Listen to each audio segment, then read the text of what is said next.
যোৰহাটৰ অংকুশকা academy senior secondary স্কুলত বাগদেৱী শ্ৰী শ্ৰী সৰস্বতী পূজা উলহ মালহেৰে দিনজোৰা কাৰ্যসূচীৰে উদযাপন কৰা হয়। জয় জয়তে আজি এই অংকুশকা একাডেমী ছিনিয়ৰ ছেকেণ্ডেৰী স্কুলৰ তৰফৰ পৰা মই অধ্যক্ষ হিচাপে সৰস্বতী পূজাৰ উপলক্ষে সকলোলৈকে আন্তৰিক অভিনন্দন জ্ঞাপন কৰিছোঁ। আজি এই বাগদেৱী বীণাপানীৰ সৰস্বতী পূজাভাগ বসন্ত তিথিৰ দিনাখনি উলহ মালহেৰে আমাৰ অংকুশকা একাডেমী ছিনিয়ৰ ছেকেণ্ডেৰী স্কুলত উলহ মালহেৰে আয়োজন কৰা হৈছে।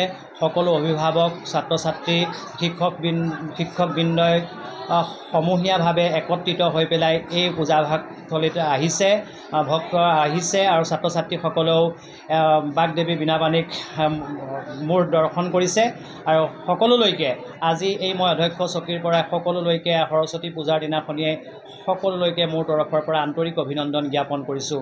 আজিৰ দিনটোৰ পৰাই যেন সকলো ছাত্ৰ ছাত্ৰী, সমূহ শিক্ষকবৃন্দ সকলো ফালৰ পৰা যেন ছাত্ৰ ছাত্ৰীসকল আগবাঢ়ি যাব পাৰে, তাৰ উদ্দেশ্যেৰে মই অধ্যক্ষ হিচাপে সকলোলৈকে আন্তৰিক অভিনন্দন জ্ঞাপন কৰিছোঁ। ধন্যবাদ। সৰস্বতী পূজাৰ উপলক্ষে পুৱাই ছাত্ৰ ছাত্ৰীসকলে বিদ্যালয়খনত উপস্থিত হৈ আই সৰস্বতীৰ শ্ৰীচৰণত সেৱা লৈ ধূপ দীপ নৈবেদ্য আগবঢ়াই সেৱা গ্ৰহণ কৰা পৰিলক্ষিত হয়। শ্ৰীমন্ত মাধৱ বৰুৱাৰ ৰিপৰ্ট, নিউজ নাও।